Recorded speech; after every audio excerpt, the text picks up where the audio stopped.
mixing you up with someone else, but sorry. Welcome to the College of Complexes. This is our 452nd meeting since we started in February 2009. We put a speaker on every week, a different subject. We require a speaker to take a position on an issue or express a point of view. They have to be for or against something. We don't care what it is. This actually started in Chicago in 1951 for the purpose of solving all the world's problems. They're still working at it. They've had over 3,000 meetings. We give our speaker an hour to make a presentation. If they go over an hour, we cut them off. If anybody interrupts the speaker, we remind the interrupter we listen only one fool at a time. It's one of our rules. Then we have questions and answers from the audience, not speeches. Then we have remarks, rebuttals. Everybody in this audience that wants to gets 5 minutes here at the podium to respond to the speaker said for or against. The speaker's the last word, gets a comment, and close the meeting. That's how it works. But before we put on our speaker, we have time for announcements. Everybody has announcements. Now's the time to do it. Any announcements? I can't believe this. No announcements. Philosophers Forum is having a meeting this You Tuesday. can announce it when you get up there. So, and it just so happens that Philosophers Forum's meeting is going to be talking about free will and determinism. So if you want to get two different perspectives, you can listen to this tonight and then go to Philosophers Forum on Tuesday, and you're probably going to get a different perspective. So anyway, it starts at 7. Lecture starts at 7:30. You can get there anywhere from 6 or after. El Phoenix on Skillman Adelia. Skillman and Adelia. I'm sorry. El Phoenix is Yeah, it starts at 6. We put our speaker. We give our speaker time to eat, and we start at 6:30. So we're just starting. We're just starting. We're just starting. Sit down, relax.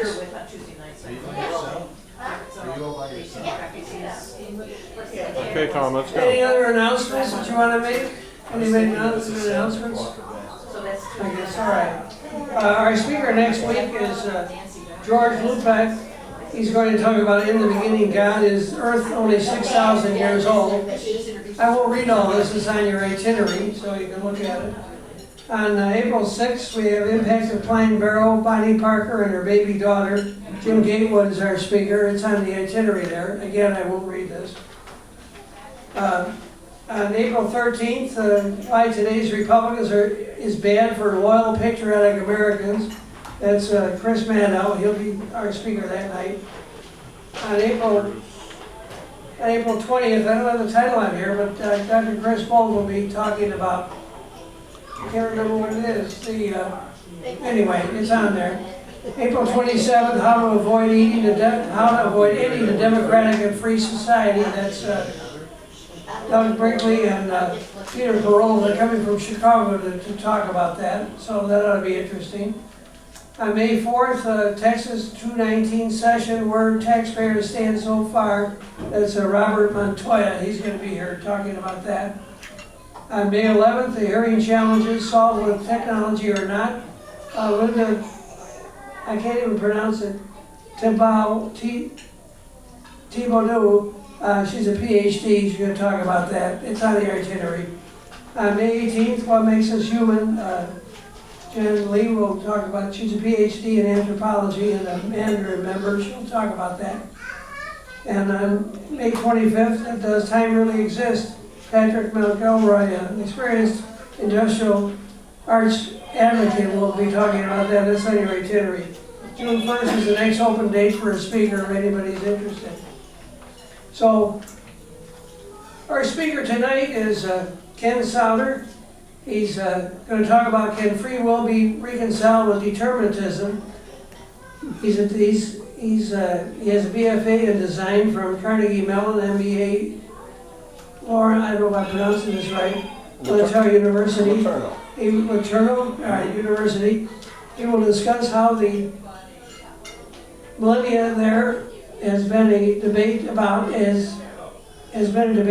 free will versus determinism. He contends that the determinists, not just the Calvinists, but others as well, atheists as well, make the argument that everything in our lives is predetermined by God or the universe in some metaphysical way, and everything we do is determined from eternity past, and all we can do is live out our predetermined purpose, whether or not we like it or whether we like it or not. Kim further contends that those who believe in free will argue that we decide what we do and what we can change anything that seems to be predetermined. He points out that the two concepts appear to be irreconcilable. If what we do is predetermined, to be, there's nothing we can do about it. If we decide what we do hasn't been predestined, Kim argues that there's a way we can understand the concept of free will and predetermination or determinism, so that we have genuine free will. You live in the universe where everything has been predetermined. He shows that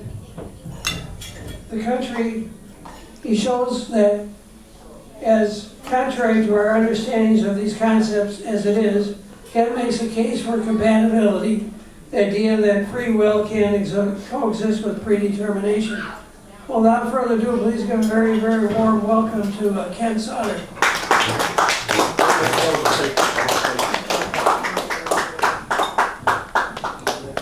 It's all yours. What do you say, wants to finish it? Okay, well, we had some technical difficulties tonight. We couldn't get the projector to work, so I'm just turning my computer around so you can see the slides. The issue of free will versus determinism, or predestination, if you want to look at it from a religious perspective, has been around for millennia. Philosophers have talked about it, forever.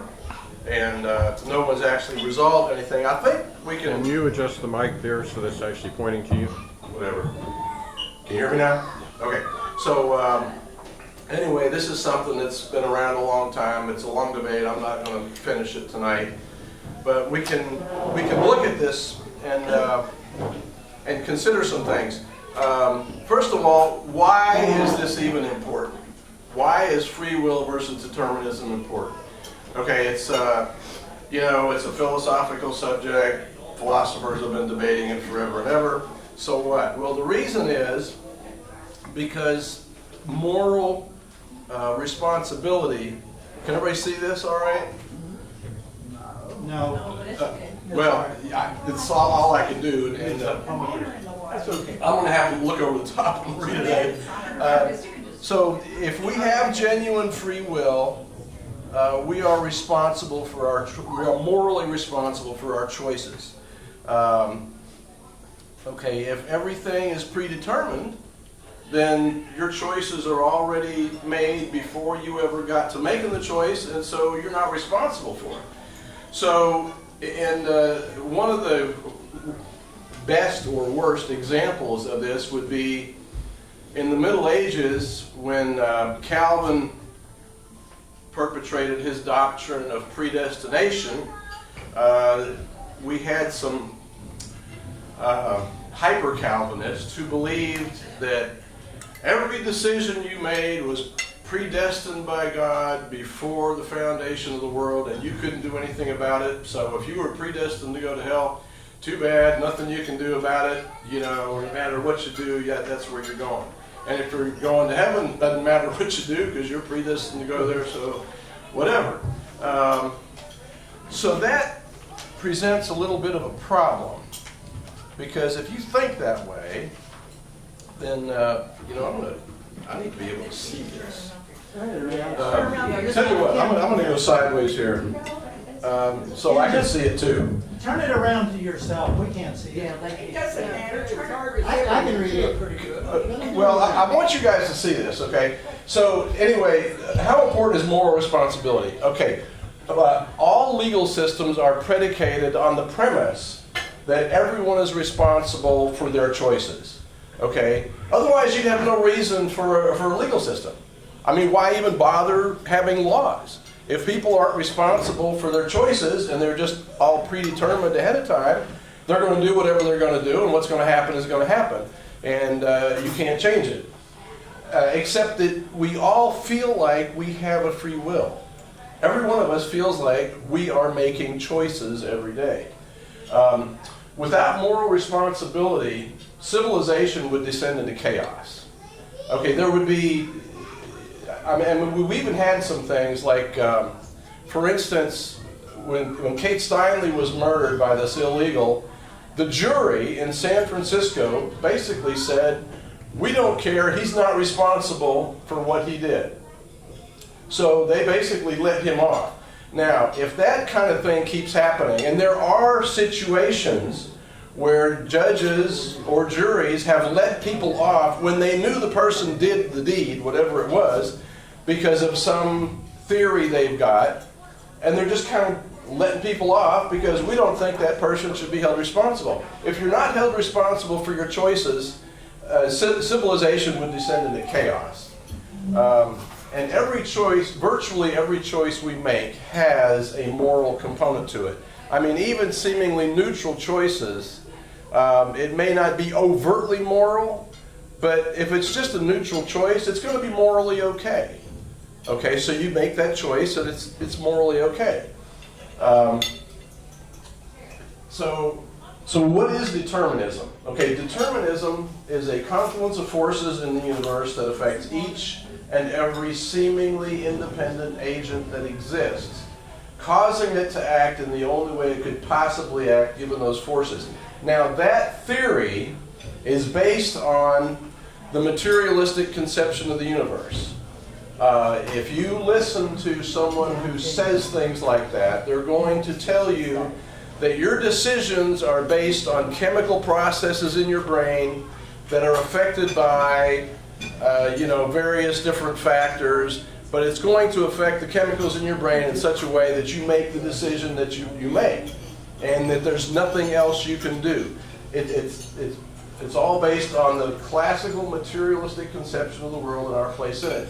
And it doesn't allow for spiritual, paranormal, or non-materialistic forces to be applied. As soon as you introduce a spiritual element or a paranormal element, then you're introducing something that upsets the concept that everything is physically determined.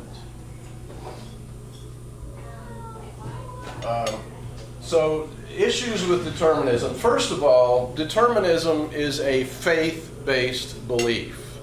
It's based on faith that the universe is a materialistic, set of forces and things that are controlled by forces that we can understand that make things happen. And basically, it's an unproved assumption because no one who is a determinist understands all of the forces in the universe that have an effect on the decisions that any of us make. I mean, can even you sit down and figure out all of the things that fed into every decision that you've ever made? I mean, you can't do it. I mean, there's just too much going on there. There's way too much. And probability is not determinism. You can predict things, like with probability, you can predict how things are going to come out one way or another and say that, 10% is going to be this and 30% is going to be that or whatever. But that is not determinism. That's just saying that this tends to be the way things work out. And all determinists act as if they had libertarian free will. And what I mean by libertarian free will is that you feel like you're not being coerced. You're making a free choice. When you get up in the morning, you make the decision to get out of bed, and there's nothing that's resisting that decision in you. You're free to make that decision. You're free to lay in bed if you want. And there's nothing that forces you to do anything different. So here's some of the determinists. You can go online, you can find any number of people. Sam Harris is one of the most famous determinists. He believes in absolute determinism, that everything is predetermined and your choices are all figured out way ahead of time by all the forces in the universe that bear on you, and the decisions you make are made in such a way that you couldn't make any other decision because of all these forces, even despite the fact that you feel like you're not being coerced into making a decision. He says that your decisions are all predetermined. Ken Wilber's another one. And B.F. Skinner is kind of an interesting case. B.F. Skinner was a behaviorist, and he believed that he could make people make decisions, and he proved it. He actually did experiments where he manipulated people with various techniques and got them to make decisions. And he even experimented on his daughter, who ended up hating his guts. And committing suicide. And so, I mean, there's things like that. So generally, and I was one of the, you make discoveries when you do research like this. And I discovered that most atheists tend to be determinists because they tend to believe in the materialistic conception of the universe, that everything is physical. And they'll go into, all kinds of little, how your brain works and the chemicals do this and that, and if you put this chemical over here, you're going to decide this, and if you put this chemical over there, you're going to decide that. Now, on the religious side, the determinists are people who are generally Calvinists. R.C. Sproul would be a famous one, and Calvin, of course. And the supralapsarians. Okay, now that's just a fancy word that means that God decided who was going to be saved and who was going to be damned before he created anything. That's what supralapsarianism means. So these are some examples of the people. You can find more if you want. Now, how much of the universe is predetermined? Now, you can calculate the orbit of Mars or Jupiter or some planet or some star, and you can calculate where it's going to be in 3 years or 10 years. As a matter of fact, I think you can get programs that will give you the entire star field, where people have calculated the trajectories of like almost every star that we can see, and you can actually plug in a date up to like 26,000 or more years ago, and it will move the stars to where they were at that time. So you can predict a lot of stuff. You can predict, where planets and stars are going to be at a certain date, and you could predict, how a star is going to develop over its lifetime. When it will probably become a supernova or whatever. So you can calculate a lot of that stuff. And there's a lot of things in nature. Nature follows the laws of physics. If you drop a rock from a cliff or one falls off, you can calculate, how far it's going to fall and how fast and stuff. There's a lot of things you can predict about nature. But you have to ask the question, does that mean that everything is predetermined? So there's another interesting thing here. If you look at that, what you see is junk. Okay, it's just a pile of stuff, right? What decisions present themselves to you when you see that? I mean, I'm making assumptions here, but if you're a woman, you'd probably see that needs to get cleaned up or get shoved out of the way, something like that. If you're a guy, you could probably say, well, I could probably take that thing over there and fix it up and make something out of it. But there's not a lot of decisions that present themselves to you when you see that pile of stuff. That's a disorganized pile of junk. But when you look at that, there are some decisions that readily present themselves to you. When you take a bunch of disorganized stuff and you organize it into a design, this design was made to be driven. You can open the door, you can get in, you can drive from here to California. There's lots of things you can do with that. Okay, so part of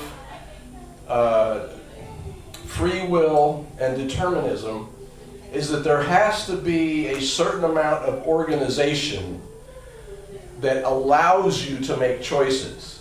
If you're presented with a pile of junk, there's not a lot of choices that present themselves to you. It's, it's like clean it up, get it out of here, or make a sculpture out of it, maybe. I mean, Hank could probably do something with it. But there has to be some kind of order before you can make a choice within that order. When everything is chaos, you really can't make a choice. Now, another thing, well, I guess we'll get into that a little bit here.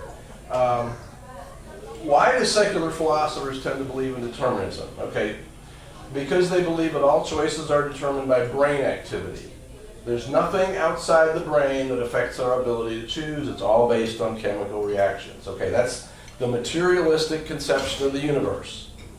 And B.F. Skinner believed in manipulating people to make certain decisions, and he was able to succeed in getting people to make certain decisions, although you have to ask yourself, did they really want to make those decisions? I think it was B.F. Skinner making the decision to make them make a decision rather than getting them to freely choose. And the assumption is that there's no spiritual or paranormal aspect to the universe. As soon as you introduce a spiritual or paranormal aspect to the universe, you introduce something that can upset the whole materialistic conception of everything. And there are no causes other than natural causes. So free will. What is free will? Free will is the ability to choose between different courses of action unimpeded. So when you make a choice, when you choose to get out of bed in the morning, there's nothing that's keeping you from making that decision. When you choose from the menu tonight what you wanted to eat, or you just knew what you wanted to eat, there's nothing keeping you from making that decision. You just made that decision. It's something you want to do, and nothing was impeding that decision. So another definition we can use for free will is the ability of a conscious agent to choose between available and perceived courses of action. Okay, you had the choices on the menu tonight, generally Italian food. Okay, you didn't have the choice to get a Chinese dinner, because this isn't a Chinese restaurant. Okay, though that choice was not available to you. So the choices that you make have to be available to you, and you have to perceive that they're there. Okay, there's different types of free will. Absolute free will, the ability to choose anything, anywhere, anytime, in any circumstance, and that would be only God has the ability to make that kind of choice. Libertarian free will is what we normally consider free will. Our ability to freely choose unimpeded among the choices that are available to us. And, not all determinists believe in absolute determinism. They tend to believe in varieties of free will, but always limited in some way. As one example, Calvinists believe that you're free to make decisions, but you can only make evil decisions unless you're quote-unquote saved. Which I don't buy into, by the way. But that's one limitation on free will. Now, there's other kinds of free will. Daniel Dennett, I believe, believes in a certain limited kind of free will. I didn't spend a lot of time going into all these things because there's probably about 500 variations, and there's no time to really go into them. If you're interested, you can dig into that if you want. Now, one of the things we need to understand here, you generally think that God would have the ability to choose literally anything he wants, anytime, anywhere, any way. But God limits his own choices by what he creates. Okay, if God creates a hammer, is he going to use it as an airliner? It's probably a pretty good hammer. You could probably pound nails with it pretty good, build a house, whatever you want to do with it. That wouldn't be too hard to do. But would he want to use it as an airliner? How could you use a hammer as an airliner? If God wanted to do that, he probably could. He could put 100 people on a hammer and fly them around if he wanted. But it wouldn't make any sense. Okay, so when God creates something, he limits his means of interacting with whatever it is by how he creates it. If he creates a hammer, he's going to interact with that hammer as a hammer. If he creates an airliner, he's going to interact with that airliner as a vehicle for carrying a lot of people. So free will is limited by the nature and the abilities of the chooser, and the perceptions of the chooser, and the will or the desires of the chooser. So you may want to just jump up to 5,000 feet, fly over to Paris, and then land somewhere over there, and just have yourself a good time, you know, and then jump up to 5,000 feet, fly back over here, and come back down all on your own. Except that choice is not available to you. You don't have the ability to do that. I mean, you can conceive of that, but it's really not available to you. So that choice, we do not have absolute free will. We have the freedom to operate within our capabilities and within our perceptions. Now, there's probably a way that any one of us here tonight could pursue a certain course of action and become a billionaire in a month or two. There's probably a way to do that. But I don't see how to do it, and I don't think you see how to do it. There may be somebody that sees how to do it, but that choice really isn't available to you because you don't understand how to go about pursuing that choice. So it's not really available. So the choices we make are available to us, we understand them, and we are free to choose them. We're free to choose among available alternatives. There's always a limitation. Okay, so why do, you know, I noticed in my research that secular people, atheists and people like that, tend to be determinists. And I think the reason they tend to be determinists is because they believe in the materialistic conception of the universe. But religious people always talk about free will, you know, like choose to get saved or whatever. But they tend to believe more in free will. We can argue that point, I suppose, if you want. Because free choice is necessary for salvation. It makes no sense for somebody to get saved if they're not free to make a choice like that. And free will is necessary for moral responsibility. If there's no moral responsibility and everything is predetermined, you're not morally responsible, and it really doesn't make any sense to even worry about that. Okay, now, one of the arguments against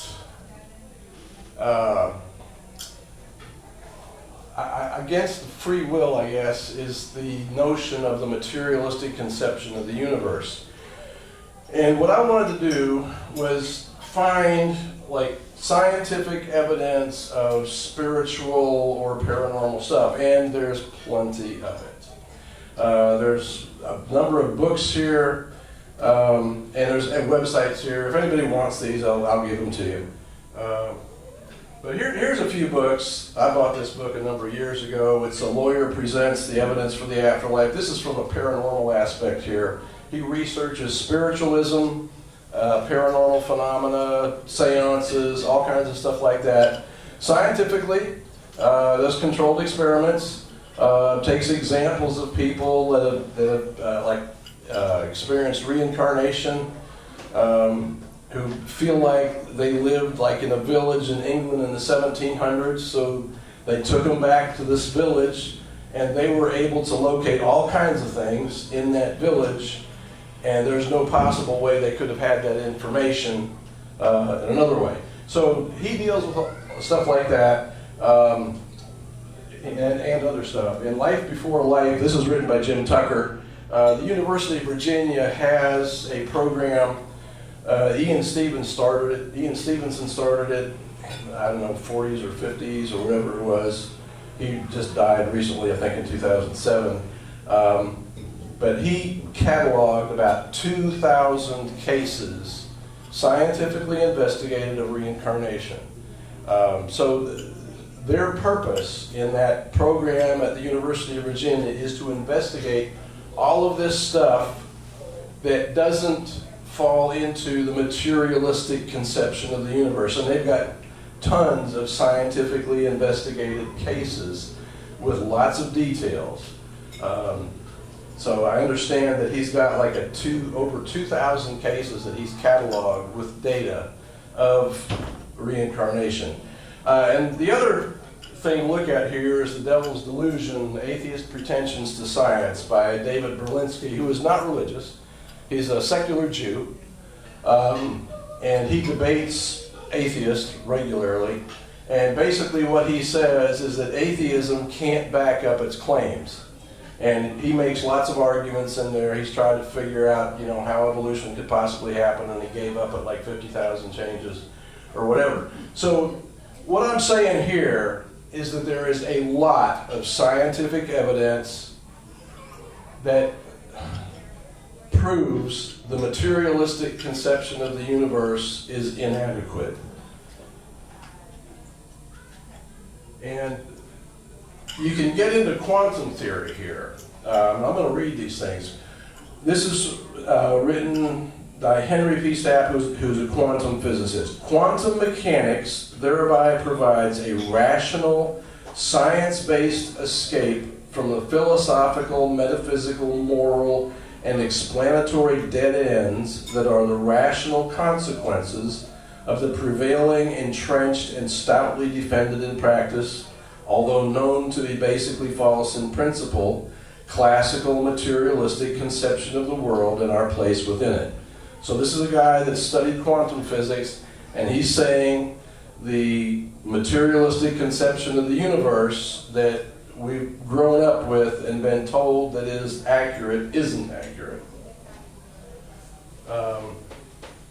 And he says the stranglehold of materialism was broken simply by the need to accommodate the empirical data of atomic physics, but the ontological ramifications went far deeper into the issue of our own human nature and the power of our thoughts to influence our psychophysical future. So what he's saying is when they investigated quantum physics and they started doing experiments and measuring the data, what happened was it started raising some very fundamental questions about the classical materialistic conception of the universe, to the point that they had to start asking questions about who are we and what kind of beings are we?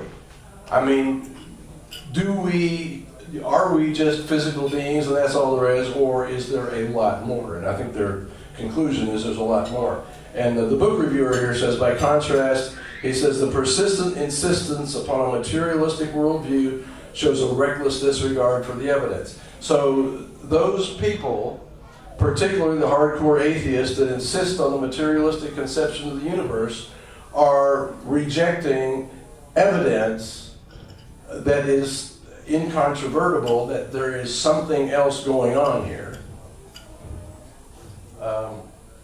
And given this recognized major importance of the mind-brain problem, you might think that the most up-to-date, powerful, and appropriate scientific theories would be brought to bear upon it, but just the opposite is true. Most neuroscientific studies of this problem are based on the precepts of 19th century classical physics, which are known to be fundamentally false. Most neuroscientists follow the recommendation of DNA co-discoverer Francis Crick and steadfastly pursue what philosopher of science Sir Karl Popper called promissory materialism. So regardless of the fact that you have this evidence from quantum theory that there's something outside of the materialistic conception of the universe that is real and measurable, that evidences things that don't fit that materialistic conception, the science community persists in continuing its adherence to the classical materialist conception of the universe. And the reviewer down here says he shows that quantum mechanics points not simply to an immaterial mind, but to an immaterial mind that has a free will, in the purest, most profound sense of the word free. This book is so good, so clear, so unbiased, and straightforward in putting a century of science into perspective. Now here's some books on quantum theory and free will. This book, The Quantum Self, has been out, I think, for 10 or 15 years, if not longer. And this was written by Dana Zohar, I think, and she goes into some of the things. I haven't read these, to be honest, but she goes into some of the ramifications of quantum theory having to do with free will. And here's another one, Quantum Theory and Free Will. Free will and consciousness in the multiverse. And for those who are religious, there's another one, and Boundaries of Freedom is the name of this other book. This is by another quantum physicist who deals with the religious aspect of free will. So what I'm saying is that we have a free will, a genuine free will, as evidenced by quantum theory from a scientific point of view, and also evidenced by our own sense of feeling like we are making free decisions. Like, you don't feel coerced. When you get in your car to drive somewhere, you don't feel like somebody is forcing you to do that. You choose to do that. I mean, you may have circumstances that are making you decide to get in the car and go somewhere, pay a bill or get something or whatever. But you're not being forced to do that. So you're choosing to do that, and you have that libertarian free will where you are free to make your decisions, and you feel responsible for your decisions. You know, I think every one of us feels like we are morally responsible for our decisions. So my point is that you have free will, you are morally responsible for your decisions, and determinism is a nice thought, but there's really nothing to prove it. And that's pretty much it.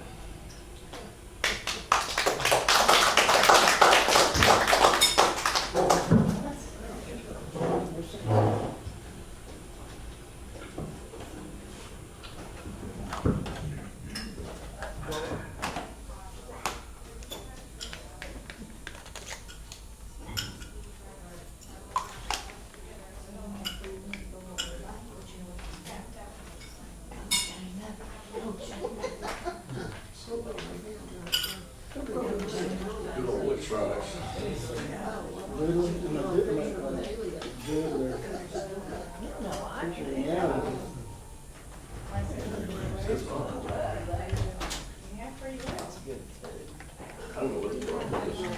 Okay, I don't see that the unit is plugged in there. Oh, is that it?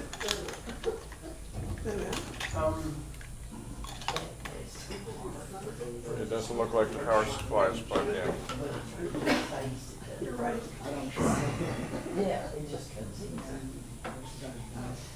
Well, I guess I'll just go ahead and take some questions. I mean, Okay. Well, you never once mentioned Nostradamus and all his predictions. no, I mean, but what does that have to do with free will? Well, I mean, if you believe that he actually knew or was aware that such and such was going to happen 100 years from now, it kind of makes you believe that everything's predetermined. Well, that's possible too, but another thing about Nostradamus is you have to interpret what he has to say. Right. Is Well, it? I don't know where it is. fairly easy too.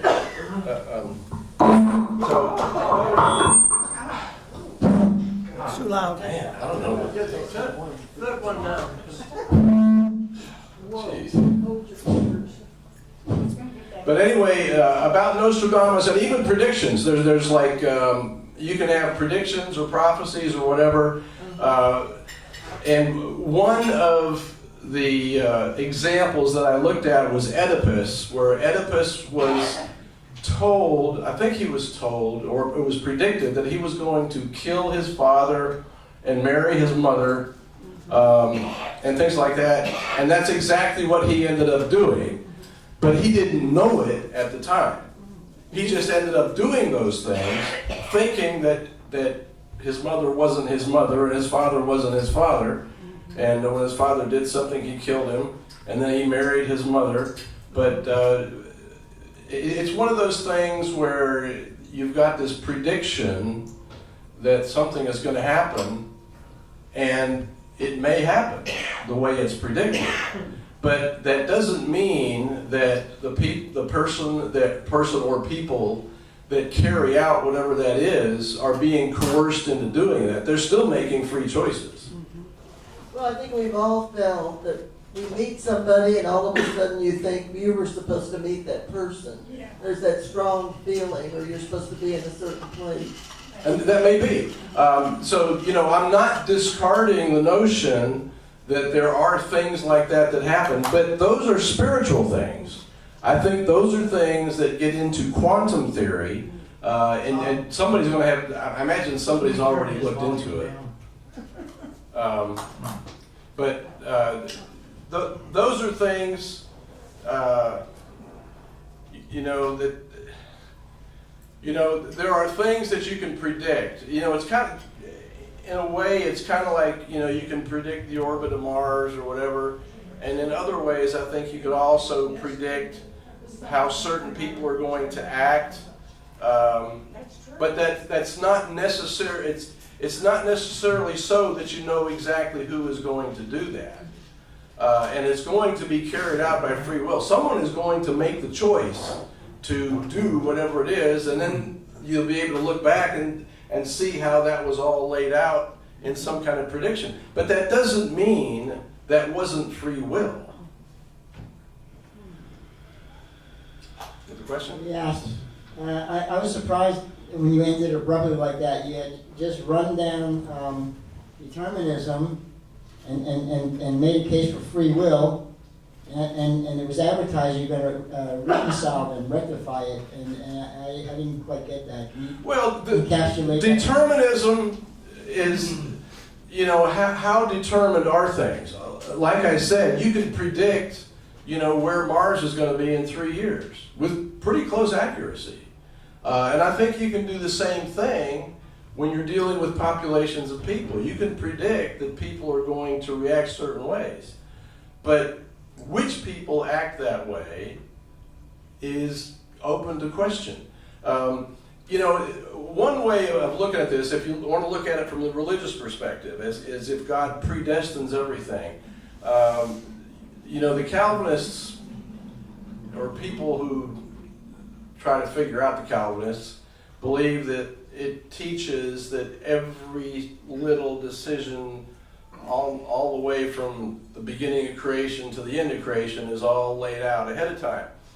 I think it's more like God will make a decision that I want this to happen here, and there's going to be certain people that are involved in it. But those people have the option of opting in or opting out to do that. If one of them opts out, someone else is going to opt in. So if God has predestined something to happen, it's going to happen. But it's not necessarily so that certain people are going to be involved in that.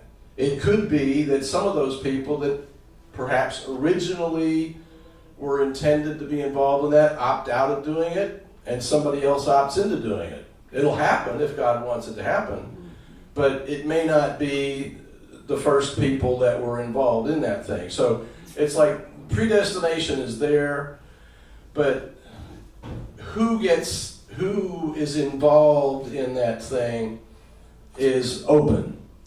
And you could say that God's foreknowledge is such that he knows who's going to end up doing that, because he wouldn't be God if he didn't know. But he still leaves that open. He's not forcing people to make a decision. It's not like he's, puts his hand on somebody and makes them make a decision.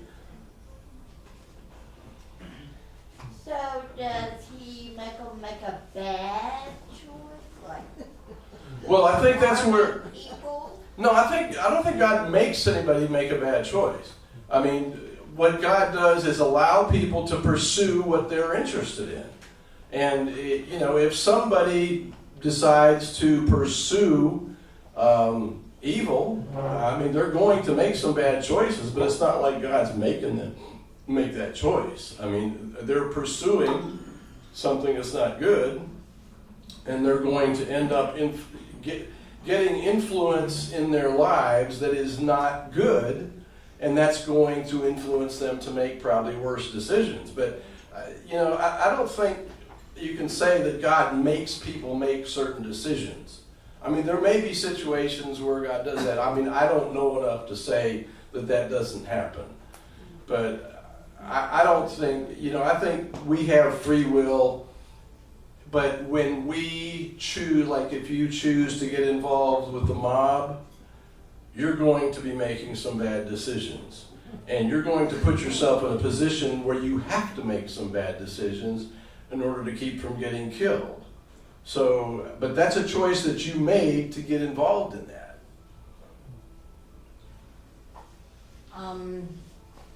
in a previous time, I had access to a Christian education, and as far as we were taught, and heavily so, God determines everything. Okay, even you think you have free will. He claims that you're given free will. However, he knows the outcome, so it's not really free will anyhow, since he knows what the end result is going to be. And so, you did more emphasis, or place more emphasis on free will in this lecture than what you did in determinism in general. And I don't know why you would put atheism under the determinist block, because when I think of determinism, I think of, a belief in God, more to the spiritual side of things. And so I'm a little curious as to why you did that, because based on my understanding of,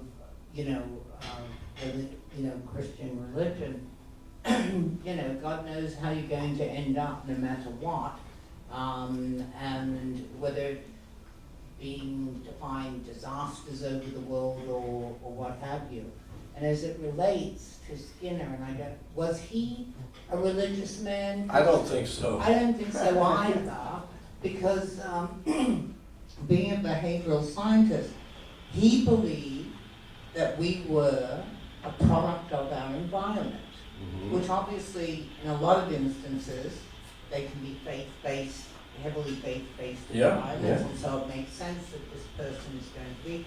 Socioeconomic situations come into play, and so some people would say also that there's a lot of sense to a lot of cultures that arrange marriages because they look for people of the same cultural class and economic standards, to arrange the marriage, and it may not be so-called love-based at first, but because they come from the same environment, it will be a success because they have the same value system.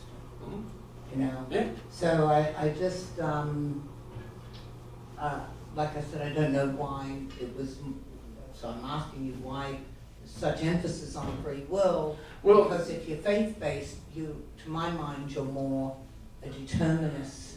Well, that tends to be the Calvinist point of view.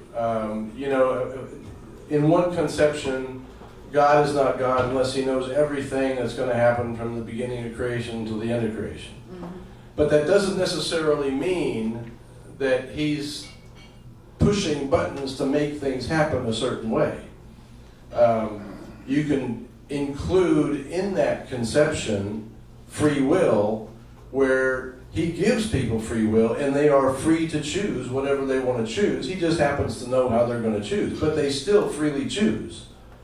So the notion, determinism, I used to consider myself a 5-point Calvinist up to a few years ago, but then I started investigating some of the things that Calvinism believes, and that among them. And I have some real problems with that kind of thinking. I feel free to make decisions. And if you were to take someone, like the hyper-Calvinists did in the Middle Ages, and if they determined that, first of all, how do you know that someone's predestined to go to hell or to heaven? I mean, how do you know? You don't know. No one really knows. But when someone figures out for themselves that, well, I'm just predestined to go to hell, so it doesn't matter what I do. But it does matter what you do. You do have a free will. I mean, you make choices every day. If you believe in determinism to the point that you toss out the idea that you have the freedom to choose, then that's a choice. Yeah, but you wouldn't be going to, you wouldn't know that you're going to hell if you believe in heaven and hell, because that's God's decision to begin with. Well, that gets into a bunch of other stuff too, but the point is that you're free to make decisions. And my fundamental point is that no matter what you believe, whether you're religious or not, you're free to make decisions. And it's a moral responsibility issue that you're morally responsible for the decisions you make. And when people say things like everything that you decide has been predetermined, it kind of takes away your freedom. In a sense, I mean, it's kind of like they're saying that, well, you know, whatever you decided has already been figured out ahead of time. But, you know, but wouldn't that make you say, well, I'm going to decide something else just because you think I'm predetermined? I mean, that's a pretty human reaction. I have problems with the idea of determinism, whether it's religious or secular. Yeah. Well, anyone that's into determinism would just always count that God's going to guide the way regardless. Just one question on the hand over. Where does existentialist thought come into this? Well, existentialism, I don't know, that's just kind of looking at what is and just, I don't know, I mean, you know, existentialists are free to believe whatever they want to believe. I mean, I don't think they're any different than anybody else as far as believing in determinism or free will. I mean, my understanding of existentialism is, you know, you're looking at what is and what's happening, and you know, and we experience free will. I mean, when we sit down and, you know, you figure out, you know, what am I going to do? Which bills am I going to pay this week? You know, where am I going to drive in my car? Am I going to take a plane to Paris or whatever? I mean, those are decisions that we make, and we feel free to make those decisions. So I'm saying that that's real, that we are making our own free decisions. Yeah, so basically, if such a thing as predetermination exists, and Trump is wasting his time trying to order the trade, right? Because it's all predetermined. Well, it depends on what level you think of it as. I mean, you know, see, one of the things that we tend to do is we look at things that happen and we say to ourselves, well, that's always turned out a certain way, so no matter what anybody does, it's always going to turn out that way. But then there's always somebody who decides to challenge that, and they change it, and they make it happen differently. And to Just me, thinking to myself here, a woman would say 10 children wouldn't have much determination to do kind of what she wanted if she felt any affection for her children. She wouldn't really have that much say-so in her life, I wouldn't think. According to how much money she had, of course. But anyway, and I think of the Kennedys also with being pushed into what they got into in politics. I kind of think all that was sort of predetermined. Do you feel that way? well, it could be. You know, I mean, there are ways of looking at history where you can track. I don't know. I mean, you can easily develop the conclusion that someone was predestined to be, you know, a politician or whatever. You know, like Kennedy was destined to be who he was, and go through what he did and be assassinated or whatever. You can do that, and I think that's real. I think it's an acknowledgement of forces in the universe. Happy birthday, John. It's an acknowledgement of forces in the universe that affect us, and in a sense, it's kind of like, you know, predicting where Mars is going to be in 3 years. If you understand what those forces are, you can pretty much say that somebody is going to be doing activity A over here in this time frame, and then sure enough, somebody will. Well, I have a thing to relate from earlier today. I had a neighbor call me up and ask my assistance in tightening the cable for his emergency brake. So we talked on the phone. I go over there to do that. I get back to my computer, and my computer is bringing up all these ads for car repairs. So unconsciously perhaps, I have noted that my computer is tracking my activity, and so I consciously make it a decision to take a different way home on occasion, and to be unpredictable, and even to go visit liberal sites on the internet occasionally, just to confuse the matter. So, what is, do you think AI is going to be the ultimate determinist? I don't know, but I've noticed that phenomena as well. And it's as if the computer is reading your mind. And they may have AI to do that, I don't know. Yeah, they do. If AI does take over, was that predestined? Right. I want to get your opinion on maybe a verse of scripture in Romans and maybe 3 in Ephesians, if you don't mind. Even if you do mind, okay? No matter. A little joke there, a little humor.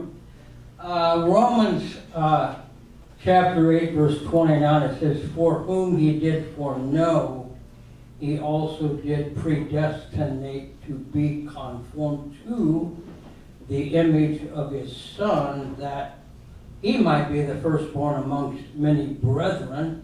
I'd like to get your opinion on that. And also, just a few in Ephesians, Ephesians chapter 1, verse 4, says, "According as he has chosen us in him before the foundation of the world."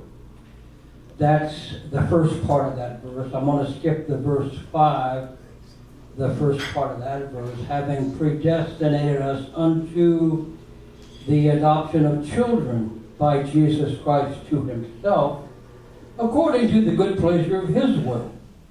Then I'm going to skip over to Ephesians chapter 1, verse 11, part B, "being predestinated according to the purpose of him who works all things after the counsel of his own will." And that's not even mentioning in John, it says, talks about those who were born not of the will of flesh or the will of man, but of God. What's your opinion on those verses of Scripture? Well, I'm not going to go into making a sermon. But fundamentally, it's God predestining things, and before the foundation, if God is God, he knows everything from the very beginning to the very end, and he knows how every atom is going to move throughout that entire period. That does not mean that he doesn't allow for free will in the working out of those things. Because the problem, at least the religious problem with predestination versus free will, is that they're opposed on the same level. As either God predestines everything or we have free will. I believe that free will is inherent in predestination. That God predestines people according to the actions of their own free will. So if we're predestined according to the agency of our own free will, we are making free choices. God just happens to know ahead of time how we're going to choose. But we still freely choose. And I believe that if you're going to talk about predestination, you've got to take free will and plug it into predestination as part of predestination, not separate and opposed to. So they're working harmoniously, synergistically, simultaneously. They're working together. Free will is part of predestination. Free will and It's inherent in it. Okay, I want to point out initially that those are the words of the Apostle Paul, and they are not the red letter from Jesus' words. So obviously he has an opinion, and we can take that for what it is. But now I'm going to traverse completely to the other side and begin talking about New Age. And the New Age doctrine, dogma, that we create our own reality. I think there's some truth to that, in that, you can make decisions in your life to change things, and there's a lot of people that have done it. For instance, there's a lot of homeless people But every once in a while, you run into a homeless person that says, I got tired of being homeless and I decided to get a job and take care of myself. And they did. So they had the free will to do that. And they exercised it. I think the ancient Greeks were way ahead of most of humanity in this subject. For instance, the Oracle of Delphi stated that Greece would be saved from an invasion from behind wooden walls. Well, down in Athens, they thought, oh my gosh, we've got these stone walls that we're protecting the city with, but let's put wooden walls around it, and they did, and they were overrun. But the wooden walls that saved Greece from that invasion were the wooden walls of their ships in the straits in a naval battle. Right.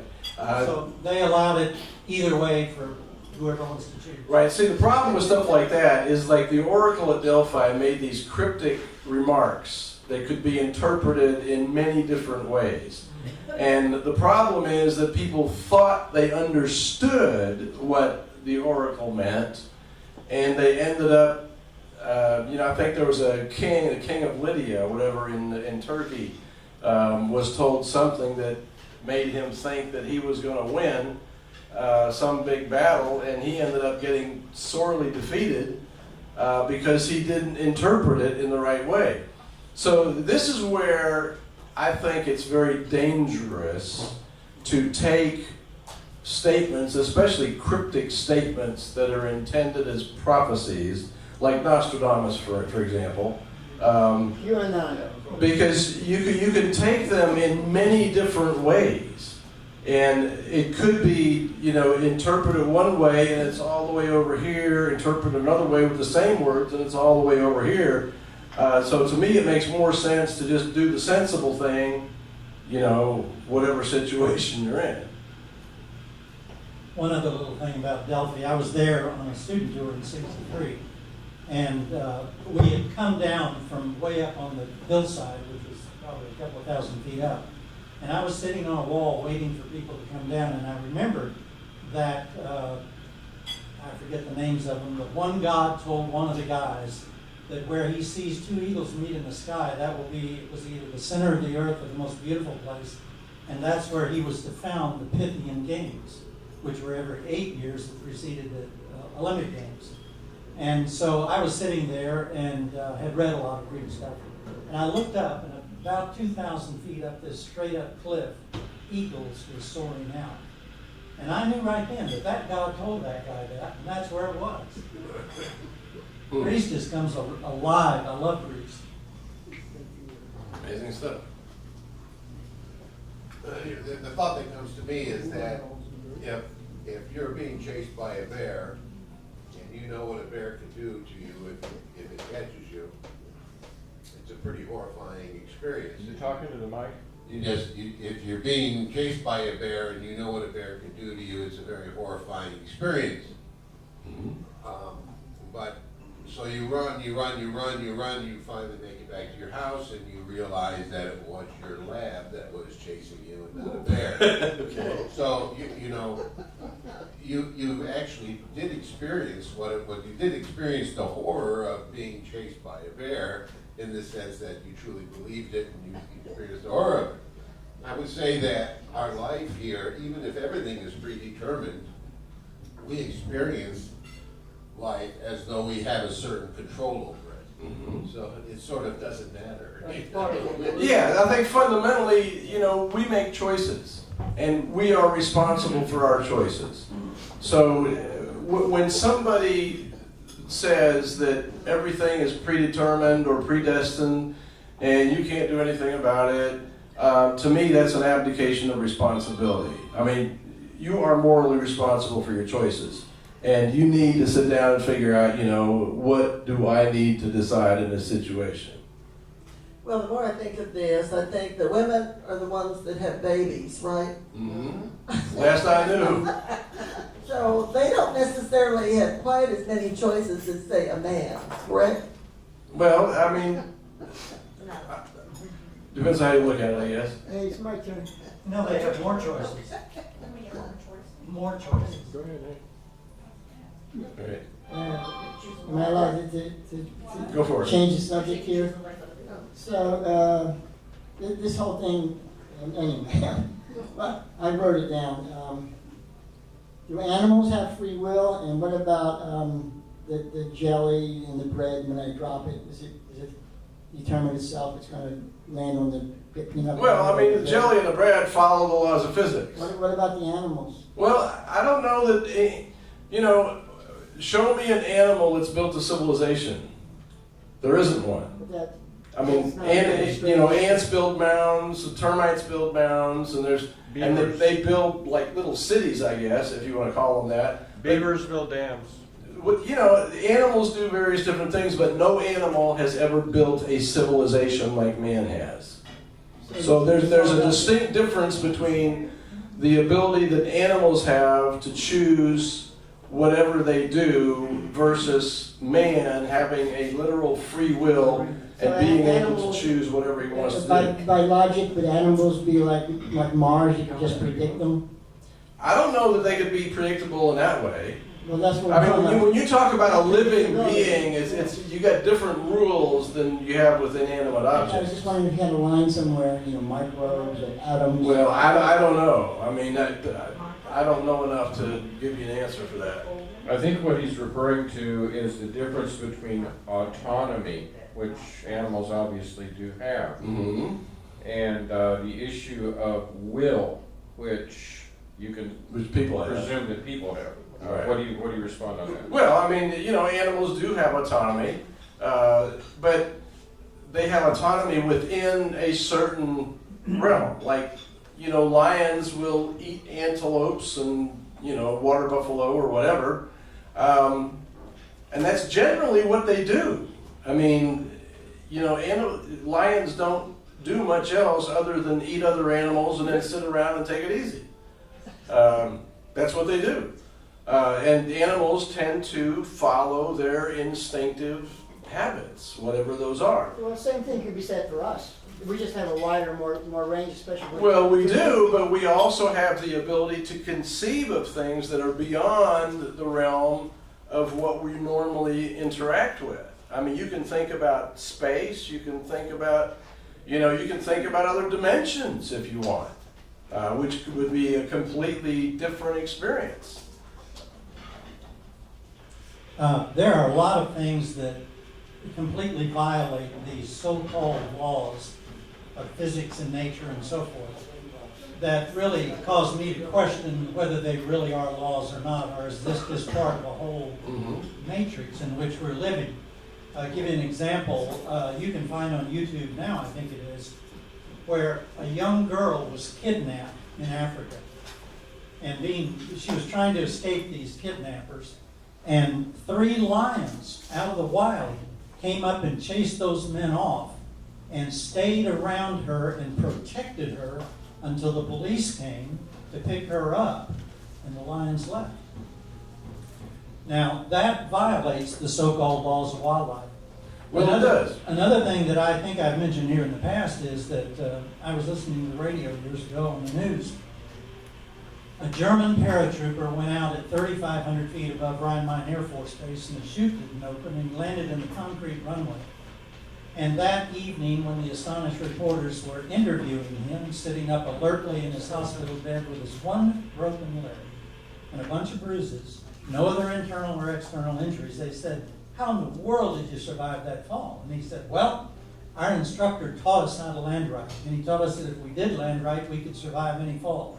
He said, "I knew how to land right. I knew I was going to land right, and I knew I was going to survive." And if you begin to read the book, The Secret, or watch the DVD, you realize that what we hold, particularly with a lot of emotional backing, which is energy, is what we project into our future. And it can violate any law. Well, that's one of the things that you know, that kind of destroys the materialistic conception of the universe.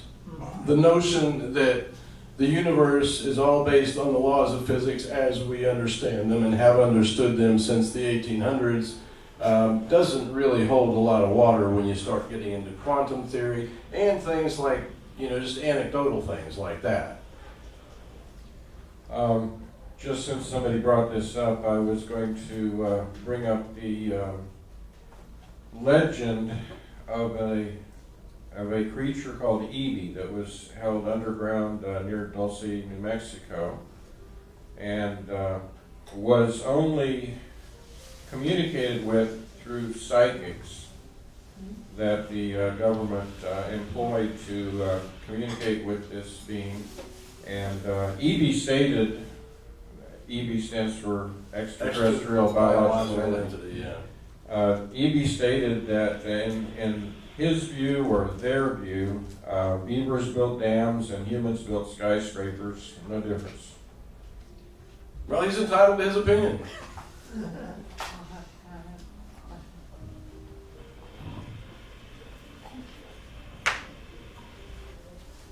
Do you really believe that the majority of homeless people make that decision by choice Yes. and free will? Well, I've worked with the homeless before, and I've had them in my house and talked to them, and they've lived with me for a couple months and stuff like that. Everybody's where they are because, not always because of choices they've made. Sometimes it's choices other people have made that have affected them. And, you know, you can't hold one person responsible for someone else's decisions. But we all have choices to change our situation if we want to. I mean, I've gone downtown and asked homeless people, would you like a free Thanksgiving dinner? And got the response, no, I don't believe I'd be interested. You know, okay, fine. You don't have to. And then I've had like 5 or 6 people that I've picked up and taken home and fed dinner and whatever. But my experience with homeless people is they're just like other people, and they have the same problems that everybody else has, the same problems with laziness, whatever. And although some of that is not their fault, they can make decisions to change things. I mean, to me, in one sense, it's kind of like, you know, maybe I'm stepping into a big old wicket here, I don't know. But you got the Palestinian-Israeli problem. You know, I don't argue that the Israelis have been pretty nasty to the Palestinians to some extent. But what do the Palestinians do about it? I mean, do they decide to build some buildings, to start, you know, growing things on their land? No, what they do is shoot a bunch of rockets at the Israelis. It's like, you know, I mean, if you want to improve your situation, why don't you start doing something constructive? You know, I mean, build some greenhouses, sell some vegetables, you know, build houses or something, instead of shooting rockets at the Israelis. How productive is that? And to me, the homelessness is kind of the same thing. If you want to change your situation, why not do something constructive? There's lots of help programs. You can do it if you want to. No, but there's lots of ghost towns that used to be big industrial entities. I moved to Dallas in 1980, and I can tell you, like in the early 80s, you had people who lost their jobs and therefore lost their homes, okay?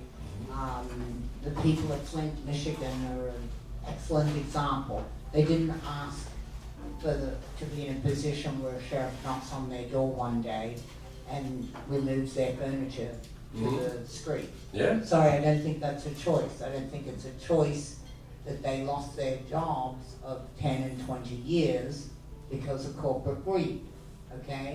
Period.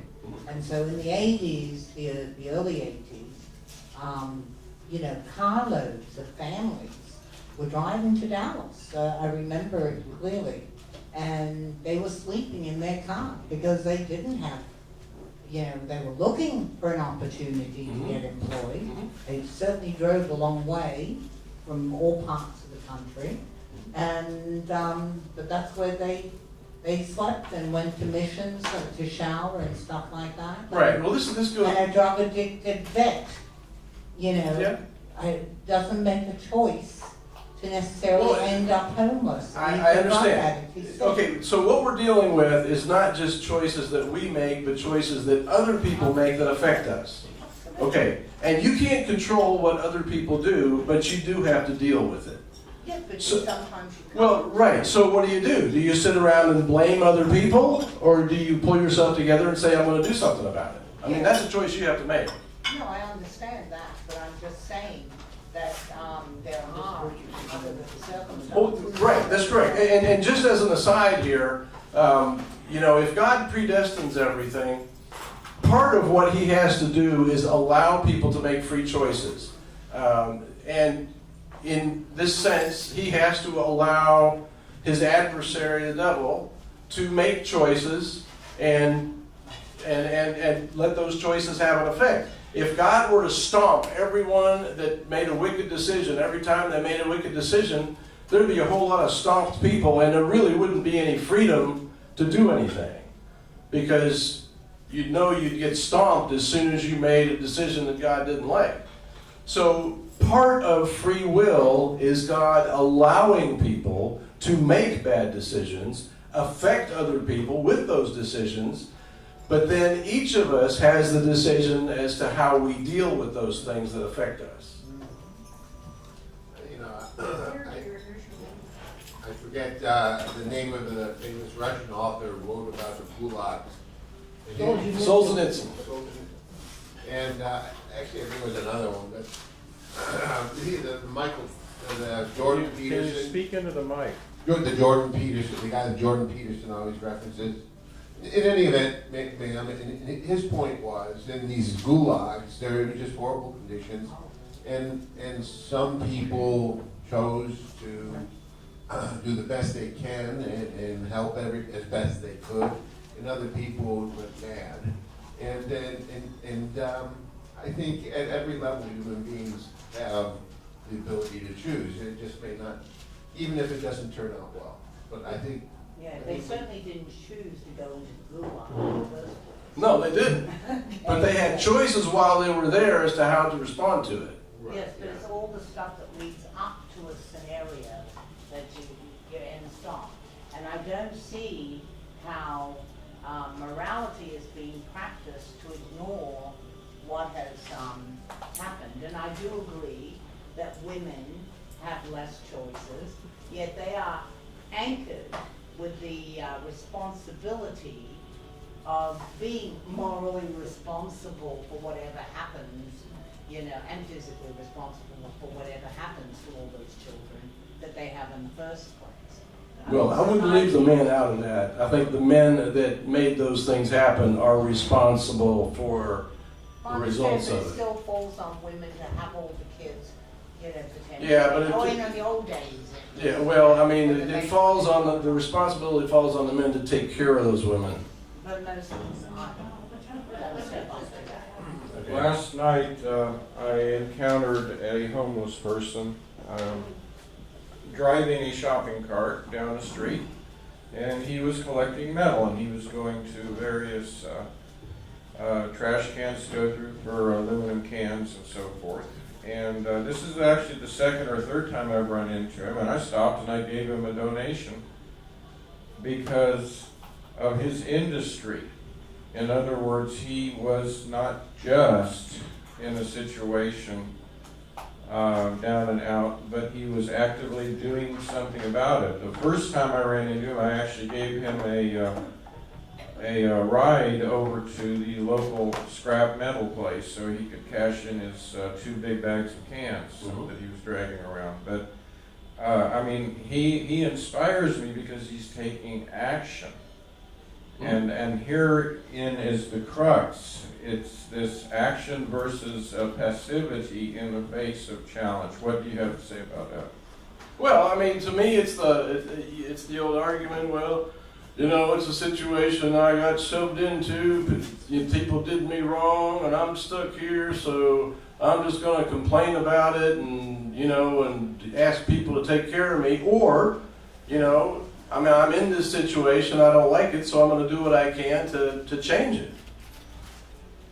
I mean, that's just personal responsibility. I think there's more to it than that. For instance, when Stalin took over in Russia, he sent the military around to all of the towns and villages and took from those people every bit of food they had so that they would starve, and millions starved. And they found in that, I've read testimonies from people, that starvation leads to a type of insanity, and it turns to cannibalism. And they were actually cutting parts of people to eat while they're still alive. And it just, the whole thing just went insane. And who's to say who's in control? No one. Well, I think that's where, I was researching Satanism at one point, and I got to the point where I didn't want to know what they were doing anymore.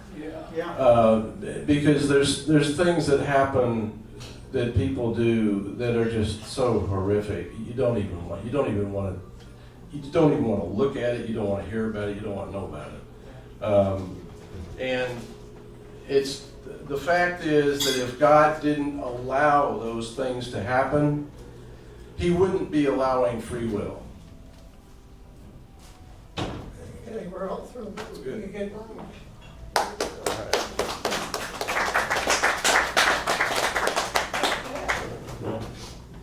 Now it's your turn to talk, so you get 5 minutes up here, whatever you want to say, either for or against what the speaker had to say. You've got it. Come on up.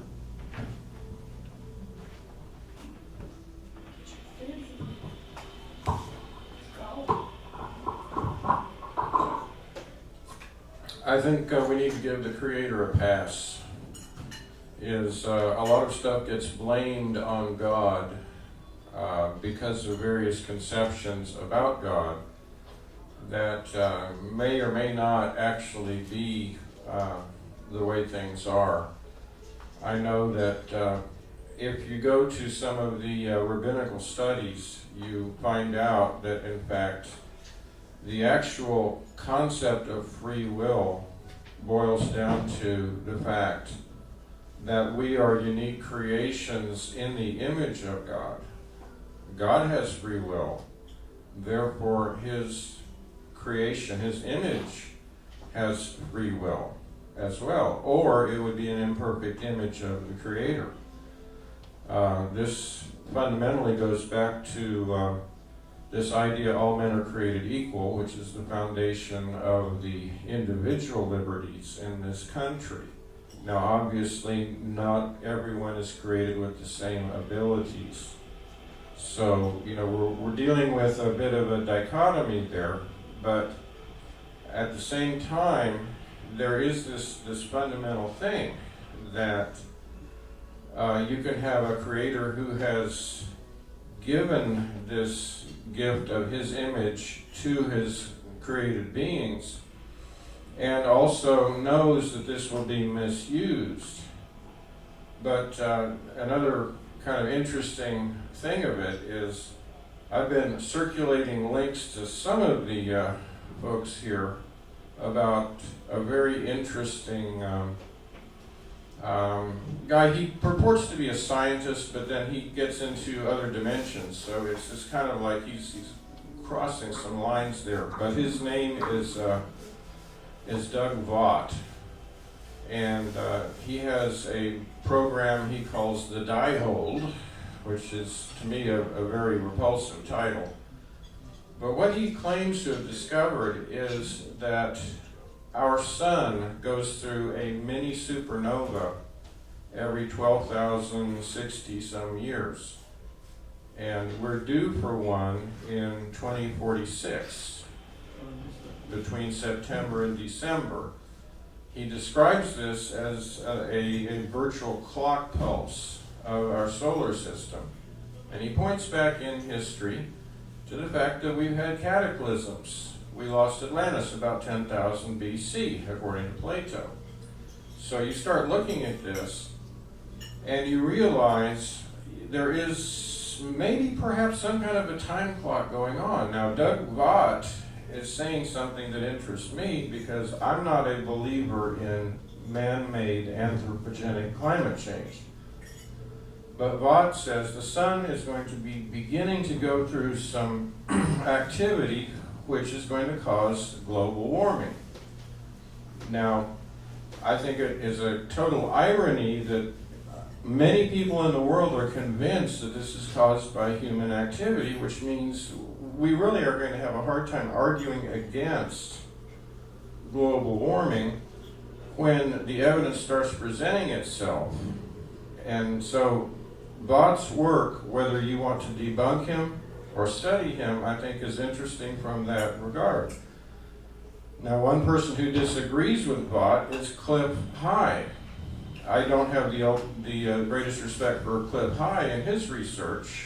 It's coming from a different angle. But he says we are moving into an ice age and that possibly by next year we're going to see some significant cooling in the Midwestern states. That's not going to go away by June or July.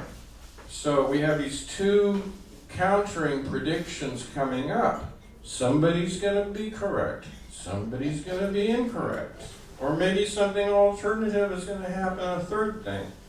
Whatever it is, it appears that we may be in a cycle of time. We just got through the whole Mayan calendar and we had predictions that things were going to wrap up in the Mayan calendar. Now Doug Vaught and another scientist I know pointed out that in July of 2012, about July 23rd, there actually was some kind of huge coronal mass ejection or some event that happened that should have hit the Earth by many people's predictions.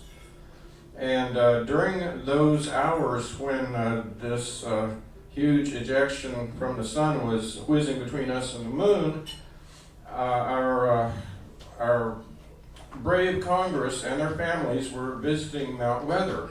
They were all underground.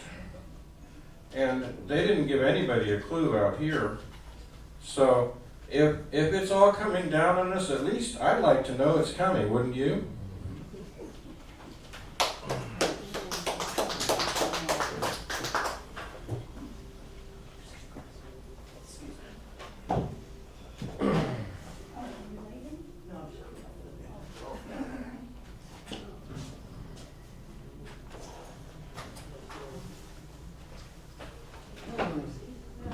Some of us are really nutcases.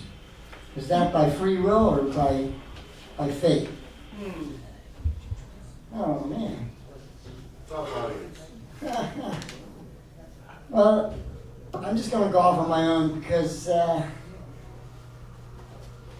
this stimulates certain ideas in me, and I'm just going to share them.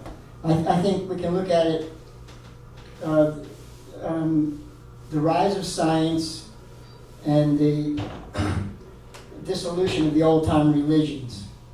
They're not unrelated, they're concurrent. And the rise of science has to do with the rise of reason and the Enlightenment. So, science made great strides about 100 years ago, came to such fruition. And then, not too long after that, we had the atomic bomb. And it overshadowed the old style religion, which demanded faith. And how does this tie into the predeterminism? I think the power used to be with the religious people more, and the old time people had the priests that like to hold their thumb down on other people and keep them without having to force them physically, keep them under their thumb. And so they had myths, and they had the heaven and hell and predetermination. And so when science kind of trumped that, like if you wanted to do something powerful, science seemed like the way, and reason was the way for science. People started rejecting religion, and unfortunately, people are making a religion out of science now. I call that scientism. And that's based on hubris and lack of foresight too. So I'm going to try to make sense out of this whole thing that I'm seeing, because I see it, but I'm having trouble with the words. We need reason, we need science, and we need morals, and so forth. And he brought up morality in this. It wasn't in the original description, but I think that's a relevant point, especially today, when everything seems to be up in the air. So people have this need for morality, and even the craziest people, like you'll see, let's say I'm a conservative kind of guy, which I'm not, but but I am kind of. Yes, right? Anyway, say what? Go for it. Anyway,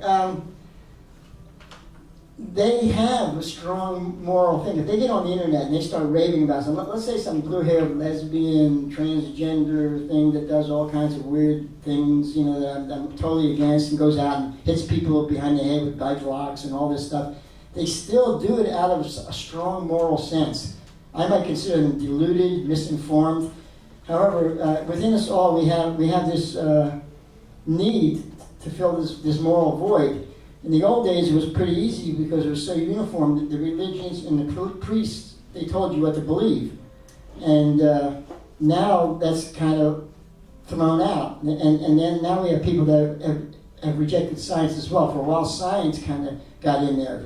Whatever science was doing, that and reason, that was good. Now we've got the next level where people reject them both. But there's still this need for people to fulfill what's right. Like this lady here, she was from Australia, right? Originally. Yeah, you're a real virtue signaler. You know what that is, virtue signaler? Oh, yeah, but I don't know that that's... That's what you were doing, yeah. Well, that's what the current term is, but that's, society is losing its lack of empathy. Things that should absolutely shock us, okay, is a 2-second blip on a television screen for most people. Okay, so I'm not going to get too far afield here, but everybody has that need to have like a moral compass, so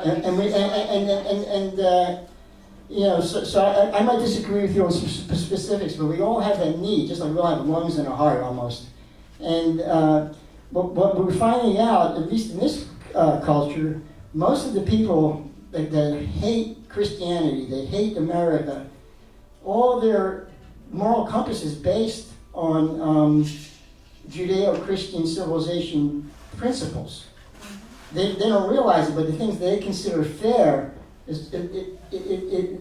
do agree on a lot of things. So we have to find that agreement. Anyway, science has been overrated, mostly by the scientists themselves, but a lot of people want to buy into this thing. Just give you one example. You can look it up on your little supercomputer. There's people with no brains that are actually normal, intelligent compared to what you would expect. And they function, they grow into adults, and if something happens, they go to the hospital, they take an x-ray, and their head's full of water. They got like something the size of a pea.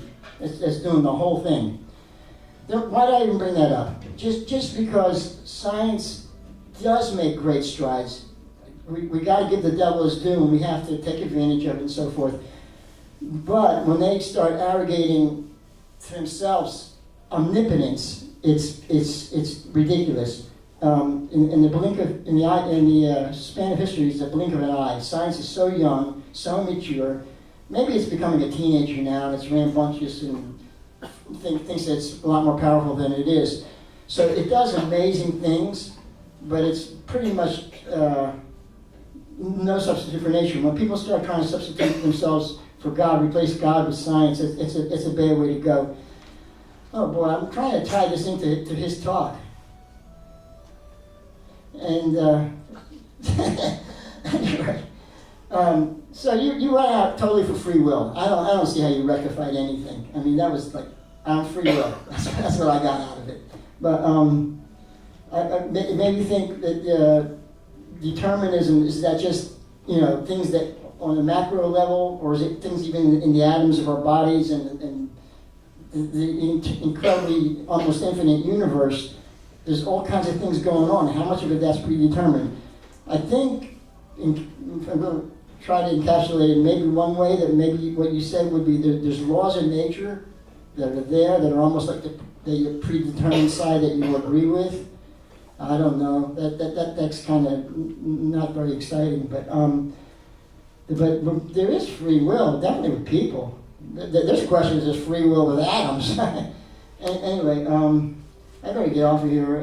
That was really disorganized.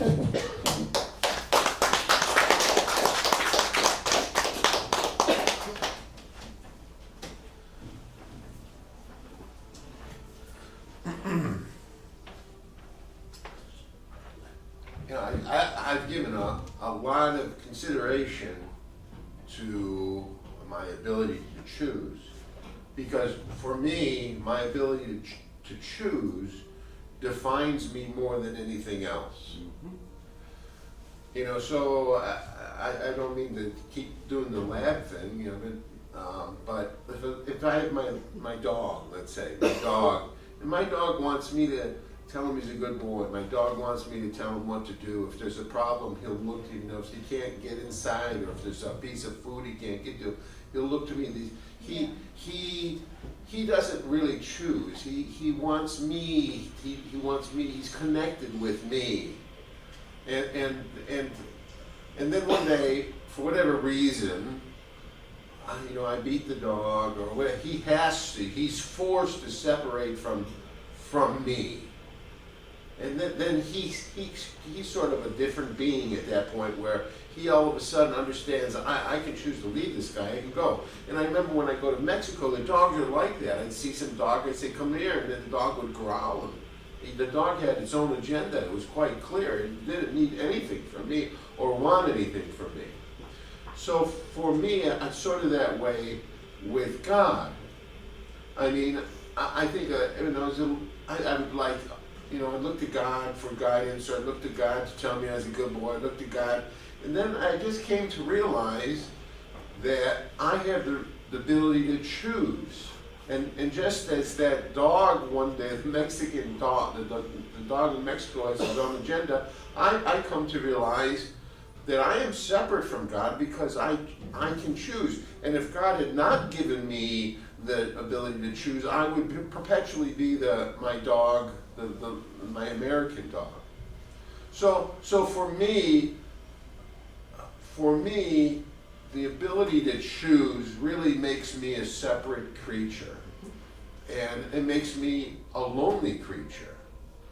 Because I truly am. That ability to choose truly makes you alone, because I can't look to something else outside of me, because it's my choice. My life is my choice, and so that has a lot of meaning to me. And I think human beings, the thing they fear most, more than anything else, is being alone. And I think being given the ability to choose is really a very lonely experience.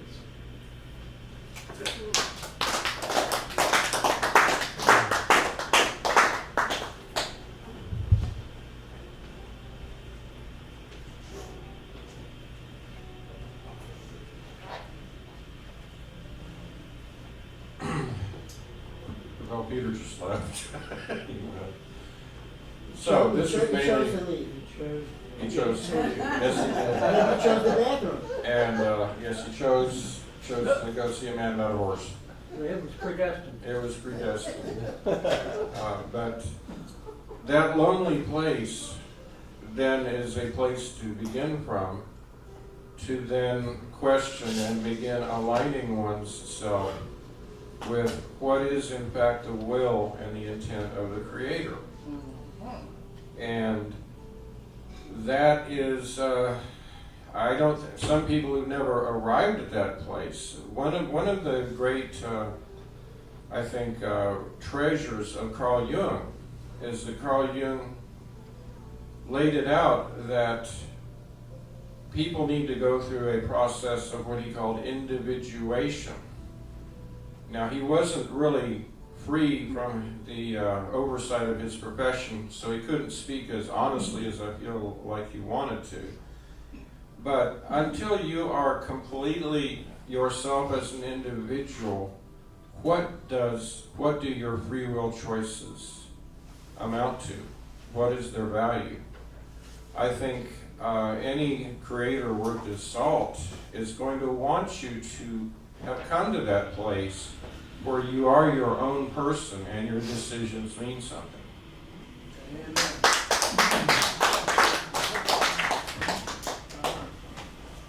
I think God wouldn't bore himself with everything being totally free. No, I don't think so. He would keep it interesting I think you would. within certain maxims and maximums. I think we have moral obligations to the generations that follow us to train them in moral and spiritual development, in a sense of right and wrong, which a lot of people are losing today. Yuri Bezmenov, a defector from the KGB, pointed out that the first step in converting a nation to communism is to tear down the moral fiber. And they allotted 15 to 20 years to do that, and they were astounded in Moscow when in the United States it only took 10 years. Now, I can remember part of my training in that area was learning the taste of soap. I had a father who unfortunately was an alcoholic. He was a very loving man, loved his family, and just did everything he could for us. But when he got drunk, we got the hell out of there. I went out in the woods with my little quarter horse and my beagle and just spent a lot of time out in the woods. But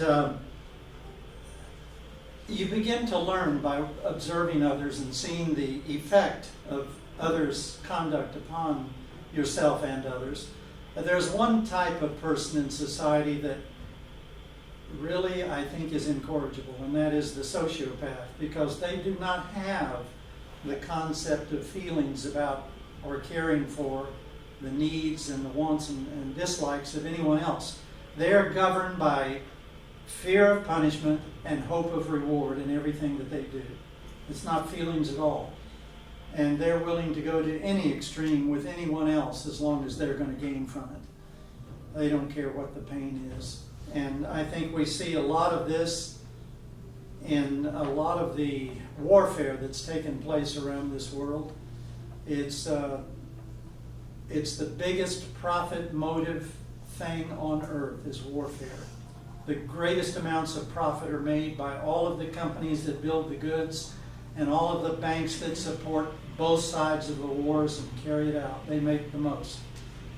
And I think it is this idea of greed and lust for power that we need to begin to observe in our own society, particularly in the political end of it, and realize that's what's governing everything.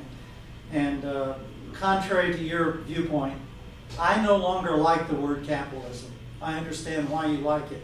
But this country did not grow on capitalism. It grew on the idea of free enterprise, where no one is trying to dominate a whole area and push everyone else out, but have equal trade and a balance so that everybody can live together harmoniously, rather than just wipe out all the competition.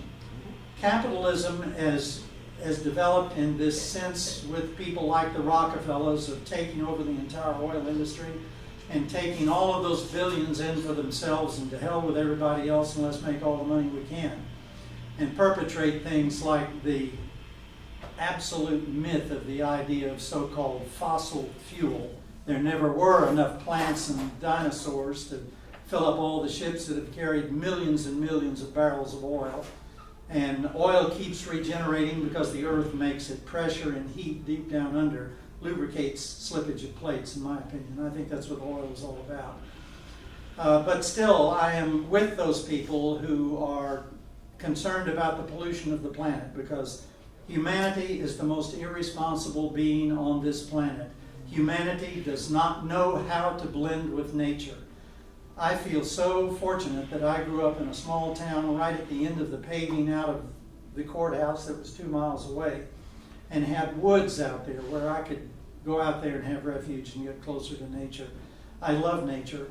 I wish we had more of it. I think cities are basically very destructive to our blending in with the earth. I think we need to learn to get back better with that and to take more efforts to protect the wildlife species.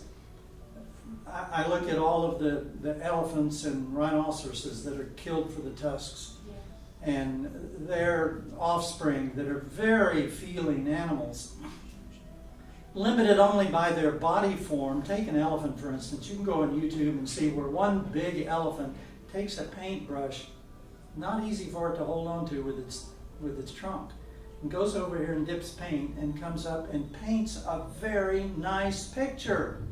These are highly intelligent creatures. I remember reading about some Navy scientists years ago who were trying to train dolphins to do military duties like take a bomb and plant it on a ship and so forth. Those guys freaked out, shut down the experiment, and quit because they realized that dolphins are actually more intelligent than human beings. They have bigger brains, they just don't have the appendages we have to do all the things that we can. And in a sense, it's almost unfortunate that we do have those appendages, because we're paving this country over and the whole world with concrete and steel, and not giving a damn about how many thousands and thousands of species of life created by our Creator we have wiped out. We need to take more concern with that. And I think we need to bring all of life closer together on this planet and not be so damned egotistical and left-brained. You know, I've mentioned this before. David Bohm, a physicist, was interviewed, and he talked about sudden insight, a term he came up with. He said it can only happen when you cease thinking completely, when you get consciousness totally quiet. And if you can do that, then you can have sudden insight, which to him, he said, completely explains instantaneous healing through prayer. That's a physicist making that statement. I think that was a pretty advanced viewpoint on his part. In stillness and silence shall be thy salvation. We are so proud of our left brain abilities and everything that we do. And yet we need to be able to tie our shoes and drive the car and do our jobs and all that. But more of the time than not, thinking, the left brain portion, is in the way of true intelligence. I remember my parents and grandparents talking about, well, I think I'll sleep on that tonight, because they get their left brain, doing right here. They get their left brain out of it. Tonight, that microphone. The what? That microphone's taking a beat. I know, it's got itself in a precarious position. But they would sleep on it, because when they get their left brain out of it, then consciousness that has so much more access to intelligence than the left brain ever will find the answer and present it to them. And that is that process of I'll sleep on it. And I think we all need to learn to listen a lot more and feel a lot more and be empathetic with all life on this planet. I mean, this sounds idiotic, but I don't even kill bugs in my apartment. I catch them and put them outside. They're a form of life. So anyway, that's an extreme, I know. But that's all.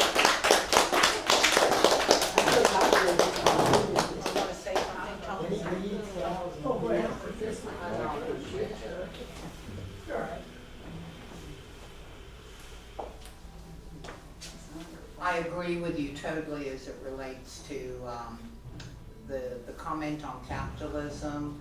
Okay, it has really, you know, was meant to be the off product of a good free enterprise system and so on and so forth. Okay, the way it's heading now, there are oligarchies popping up here and there, and we are developing our own little oligarchy here. It was a plutocracy, but it's so close to an oligarchy now, it ain't funny, okay? And that has nothing to do with a piece of paper that started this country to begin with, because all men are created equal will not apply and is on its way to definitely not being that way. I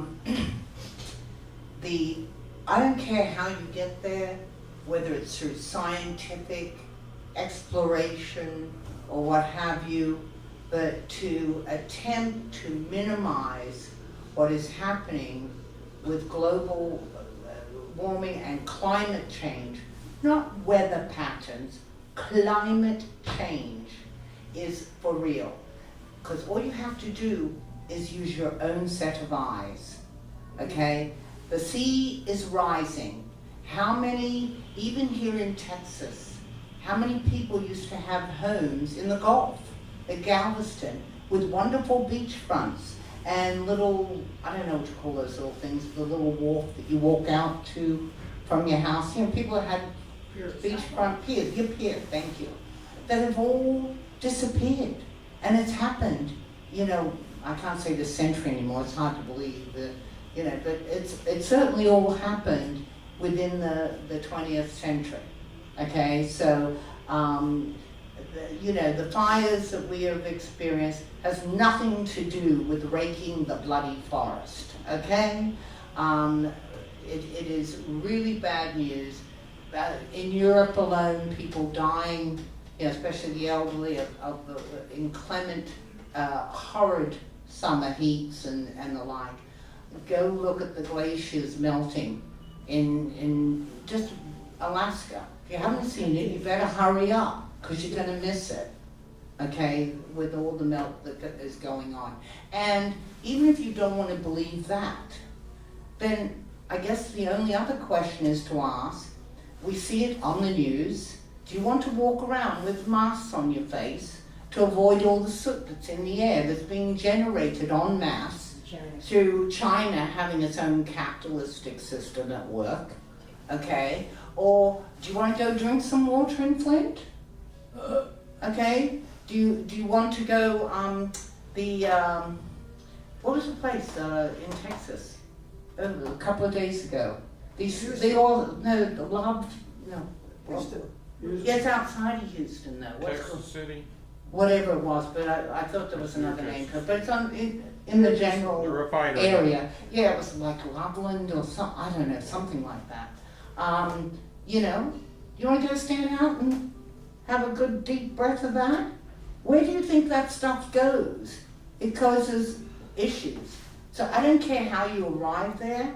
This is not healthy for humans. It's certainly not healthy for the plant life that we, you know, have in this on this little globe we all live in. You know, and certainly isn't good for the overall heat of the planet. And since they've stopped, you know, the different cases in the aerosols, what was the Ozone hydrofluorocarbons. Yeah. You know, there is a reduction, if not total closing, on the ozone level. And I mean, but now we're in a big heated bowl, and we have to do something about it. And even if you don't believe what could be the end result, you know, what is, you know, what you see with your eyes, do you think that that's just going to go on unabated forever and do nobody any harm? I mean, seriously. Okay, and so yes, I do believe the numbers, but I don't care who's saying them, but I do have a problem with people that, not personally, I don't know them, but Yes, you do, that, you know me. well, whatever, but I'm sorry, I just could not disagree more, because I have children, and I do want them, you know, I'd like to have another couple of generations. I think that John made a very important point before, a few weeks back, about saying there is an afterlife. It's called children. Well, yeah, so I've started my afterlife already, and I want them to be able to have an afterlife, and many other afterlives after that. So, and if we keep on going on the way we are now, okay, it ain't gonna happen. And with all of this, no matter what you think, believe, faith, otherwise, we have become incredibly uncivilized. The things that we would do when we were growing up, without even thinking about them, helping people out. You don't need religious training to be a kind, decent human being. Or, people, you see someone in trouble in a gutter or something, you help pick them up if they've been injured, what have you. I grew up in that environment. We didn't pop off to church every Sunday to bring about those value systems, okay? In fact, the thought of deliberately wanting to inflict harm, bodily harm on someone, or being vindictive because someone's harmed you, is the furthest thing from my mind.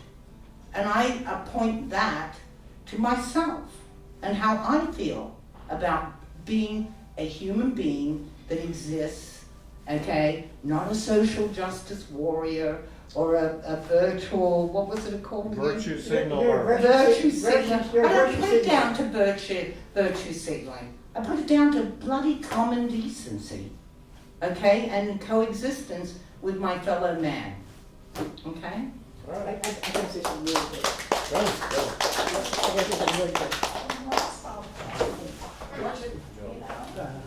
I was up here bumbling before, with all these mental gymnastics, trying to get on that academic plane you were on. I must tell you something I really know. This is predetermined, predestined for me. I never go anywhere. I've been in Dallas since 1974. I flew to Germany September. Early September was the end of summer. Hottest time of the year. And I never go anywhere, but my son had a daughter, and I went over there. And for some reason, the pilot said, "Look out your window. We're passing over Greenland."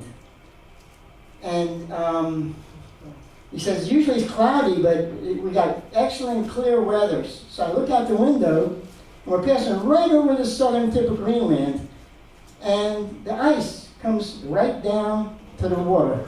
Exactly. At the end of summer, and the way it was cracking, I figured it was at least 100 feet thick, maybe more. Right, all the way, glaciers.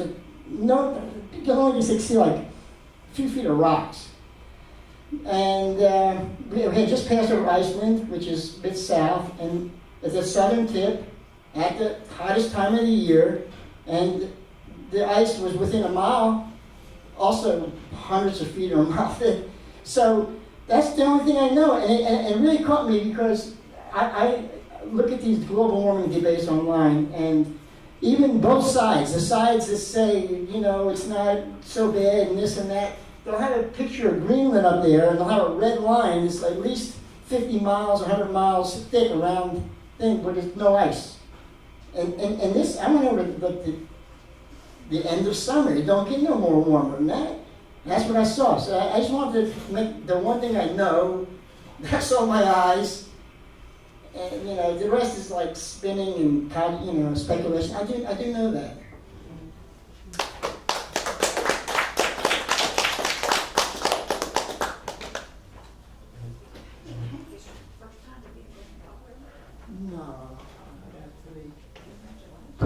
One of my favorite expressions is the people lying to you must be different than the people lying to me. I listen to people who I respect, and they say that these are smart people, and they say that the algae in the sea is down 40%, and all these old growth trees are dying off. The insect populations are way down, and these people I respect, and I believe that something's going on. I don't think it's CO2 though. CO2, if you had $100, 4 cents of it is the CO2 in the atmosphere, and we've gone from a little less than 4 cents to a little more than 4 cents. My understanding is, again, it depends who you listen to, but basically the temperature of the Earth has been flat for about 20 years, and per the basic hypothesis of global warming, is that you have a direct correlation between the amount of CO2 in the air and the temperature, and that just hasn't worked. And the models presented to us haven't worked. So I think something's up. I just don't think it's the CO2, and I don't think the planet's warming or the warming isn't that far off of historic averages. One thing that's interesting on the good news is that plants. You know, it's been a very small part of the increase of the $100, but you know, CO2 itself has grown quite a bit relative to itself, even though it's such a tiny part of the atmosphere. So plants are doing better. So plants, the problem with plants are when they open up their stomata in order to let oxygen in, to let CO2 in, they let water vapor out. And so as a result, good things happen, they're getting the CO2, the bad things happening is they're losing water vapor. So now that there's more CO2, they don't have to leave their stomata open as long, and they can get by with less water because they're losing less water. And according to this one scientist that I was listening to, is basically you can see around the fringes of around these deserts and things that the green is creeping in. And he's saying it's because these plants no longer, since they have a little more CO2, they can get by with less water because they lose less water in the process of taking in CO2. But really, I mean, I listen to smart people, and they quote all the different organizations, and they use the different data, and they tell me things that are completely opposite to what you're getting, probably from the same data. Well, my conclusion I'm is... using my eyes too. The Great Barrier Reef is dying because of war. Oh yeah, I don't, well, Okay, no, I don't think, sure. my understanding is the most efficient means of measuring the ocean temperatures is they have these 5,000 buoys now all over, and there's no significant change in the temperature of the ocean. But what they are saying is the global climate warming people are saying, well, it's even deeper than that. And if only we could go deeper, then we could show you that the oceans are warming. But right now, using this 5,000 buoy system, the oceans aren't warming. But again, something's up. I just don't think it's CO2. And you know, that's a big difference, because if we're going to start shutting down power plants, people on the margin will suffer, real suffering. So we got to make sure we're not, that we're right when the decisions we make based on that. Who do you think the people on the margin are, by the way? There would be someone who is getting a little bit of power somewhere. They can afford to pay an electric bill for a few hours. But if you take away power, you shut down power plants, then they won't be able to afford it anymore because the price will go up, and then they won't be. Alternate power sources. Yeah, that's great if it can. It's easy to say that stuff, but you know, it's easy to say that stuff, and we can work at it. But I think as a practical matter, at this point, it doesn't solve the problem. I'd rather subsidize them than the power plants, is my point. What I'd like is it to work. It's got to work. Agreed. Amen. I totally agree on that as well. Because I'm not doing that. Politics has invaded science. Politics has invaded science. Do I need to repeat that a third time? No. Go ahead. I was training in algal culture down at the University of Texas at Austin, UT Austin, in the biology department. And I was learning about culturing different types of algae that breathe in carbon dioxide and release oxygen. At that time, the head of the biology department was working with Texas coal plants, coal-fired power plants, for a system of algae beds to basically reduce them to a zero footprint. These plants already are operating at a very high purity, and they have afterburners and everything. The only thing that they're producing is CO2. So if they could have algae beds then to feed the CO2 gas into, then it's a win-win situation. And you're actually creating then a fertilizer for more agriculture with the algae beds. And what happened is Obama got in and he shut down the plants. End of discussion. Politics has invaded science.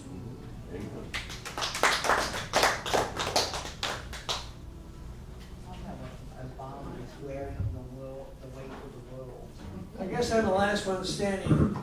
I want to thank our speaker for doing a great job here tonight. He gets all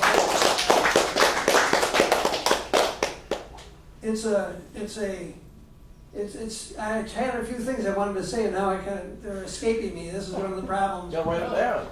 Well, I didn't write them down. Anyway, Predetermined. it was predetermined. Anyway, it might come back. Sometimes it comes back, sometimes it doesn't. You know, it all depends on how you look at it. But predetermination is I can understand what you're trying to convey. That we still have a free will, and we can do what we want.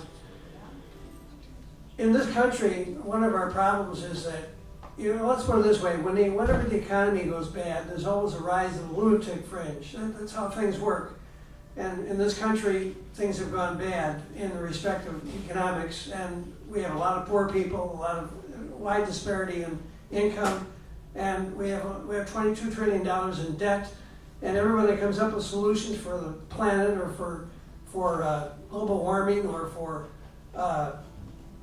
anything that they come up with, they get shut down because it costs money, and we don't have the money to pay for it. That's been the biggest problem. And right now, the Democrats are all running, saying do this, do that, do these different things, and they all cost money, and the money isn't there. That we know, and that is one of the problems in this country. So if we wanted to straighten that out, we got to analyze why we're in the position we're in. And part of the reason we keep losing jobs is that automation. I'm not against automation, but automation produces unemployment, and that's part of nature. That's part of what happens. So I'm not against automation, but the only way society can possibly share in the wealth of its capacity to produce is in working hours. The only way it can be done. So every so often we have to shorten the workday. In 1938, they shortened the workday from 10 hours to 8 hours. They shortened the work week from 60 hours to 40 hours. And the rest of the world followed. In fact, in the next 5 years, it was a federal law, not a state law. And within 5 years, big business and labor went to each state legislature to put the states on a shorter work because Misery and Company want to eliminate their competition. That's how we get the 8-hour day and the 5-day work week. That's how the rest of the world followed. That's how women got into the workforce right around the turn around 1940 and during the war effort. And as a result, this country prospered. We did very well for several generations. Well, now we're into a real problem. In my view, part of the solution is to shorten the workday. Go to a 6-hour day. We put more people to work, and you keep the same money in 6 hours, you make it in 8 hours. That's how they got the 8-hour day. So we go to a 6-hour day, we have the same money you make in 8 hours, in 6 hours. Corporation won't like it, but they can break up, demerge for smaller companies, get around the law, they can do what they want. But the end result is you'll have more people working paying taxes, you'll have less people now working draining taxes, the government will get a twofold benefit, increased tax revenue without raising taxes, then less bills to pay for people who aren't working because they'll be working, and your society will be better off. But there's a problem with that, and that is corporations will leave the country to go where labor costs are cheaper. And that is one of our problems, that we need to enforce the antitrust laws, we need to add things to it. So what do we do about that? What we need to do is put tariffs on corporations that leave the country and try to sell goods back to this country. So, for example, right now Apple produces everything in China, they don't produce anything here, we're buying Apple products. But what would make them produce it here? What would make them produce it here? If they had pay a tariff on what they produce elsewhere here, they would produce it here, then you'd have jobs here instead of somewhere else. And that's what this country's all about. So that to me is another thing we can do, put tariffs on corporations and go overseas. Then we have another problem, that is we get the best Congress money can buy. And we've got to do something about that. And you have to look at what Congress will vote for. In my view, they'll vote for free airtime the last 90 days of a general election. They'll vote for that. Why? Because they get free airtime, and there's no history of a challenger in this century that was defeated by an incumbent in a general election. It hasn't happened. So what's going to happen is that if that were to be put in place, corporations, the media won't like it, but they can raise the price of advertising in the last 90 days of a general election, and they can make up the difference. And eventually, some challengers will beat some incumbents because they'll get free airtime too. And when that happens, then Congress will represent the people who do the electing. That's us. And we'll have more people working. Congress will represent the people who do the electing. And as a result, you can put tariffs on corporations. You can put lessen the working day. You can put more people to work, and you'll be better off. That to me is the future of this country. And that would be a way to get around the thing you're talking about as far as free will, that we can do something about our problem and make a better future. Anyway, I better shut up while I'm ahead. They give this back to our speaker. All right.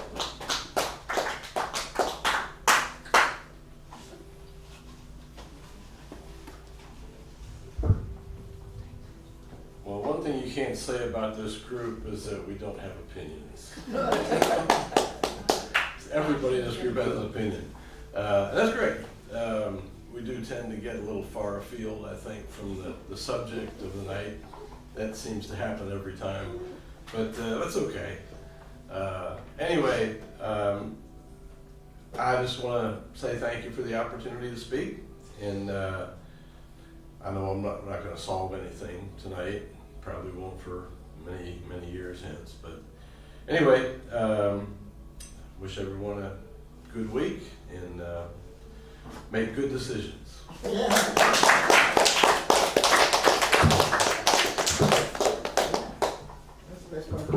Why do you go to Germany? What's on there? Oh, we're all predestined to choose, right? Yeah.